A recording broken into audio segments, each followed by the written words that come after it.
Pertukaran dari yang lama kepada yang baru.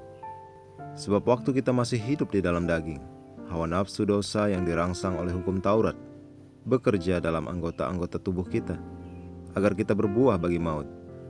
Tetapi sekarang kita telah dibebaskan dari hukum Taurat, sebab kita telah mati bagi Dia yang mengurung kita, sehingga kita sekarang melayani dalam keadaan baru menurut roh, dan bukan dalam keadaan lama menurut huruf hukum Taurat. Roma 7 ayat 5-6. Ayat pembuka kita adalah bagian dari surat Rasul Paulus kepada gereja di Roma, di mana ia menasihati mereka untuk melayani Tuhan dalam roh yang baru dan tidak menuruti cara daging yang lama. Mengapa ini penting? Itu karena orang Kristen pada dasarnya adalah ciptaan baru, manusia baru, lahir dengan kehidupan dan sifat Tuhan. Oleh karena itu melayani Tuhan dalam roh yang baru berarti melayani Dia dalam keadaanmu sekarang, sebagai seorang yang telah diciptakan kembali dalam kebenaran dan kekudusan yang sejati, dan bukan menurut hukum atau daging. Hal ini membawa kita kepada pengertian tentang apa yang Paulus katakan dalam 2 Korintus 5 ayat 17, bahwa siapa yang ada di dalam Kristus, ia adalah ciptaan baru. Hal-hal lama, kehidupan daging yang lama dan segala sesuatu yang berhubungan dengannya sudah berlalu, dan segala sesuatu menjadi baru. Dilahirkan kembali, engkau telah mengenakan manusia baru, yang menurut Kolose 3 ayat 10 diperbaharui dalam pengetahuan menurut gambar Allah yang menciptakannya. Pikirkan hal itu.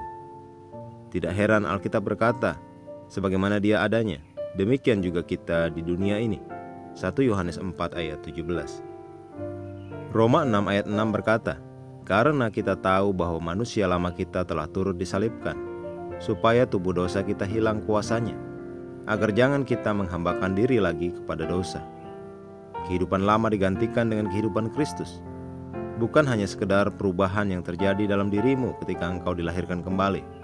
Itu adalah peralihan, penggantian yang lama dengan yang baru. Ini adalah kehidupan yang benar-benar baru. Kehidupan baru ini melampaui dunia ini. Itu tidak dapat dinodai oleh pengaruh yang merusak dari alam duniawi.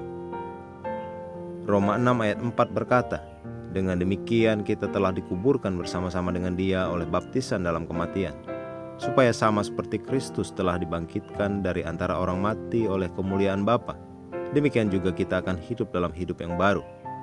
Kata-kata hidup yang baru berarti kehidupan lama secara keseluruhan telah tergantikan dengan yang baru, yang belum pernah ada sebelumnya. Ini adalah kehidupan yang berasal dari Allah. Terpujilah namanya selamanya. Mari kita mengucapkan pengakuan. Terima kasih Bapa yang mulia untuk kehidupan Kristus di dalamku, karena membuatku mengambil bagian dalam kodrat ilahi, dan menyebabkan keilahianmu diungkapkan di dalam dan melalui aku. Aku berjalan dalam kesadaran akan hidup dan sifat baruku di dalam Kristus hari ini dan selalu. Dalam nama Yesus. Amin.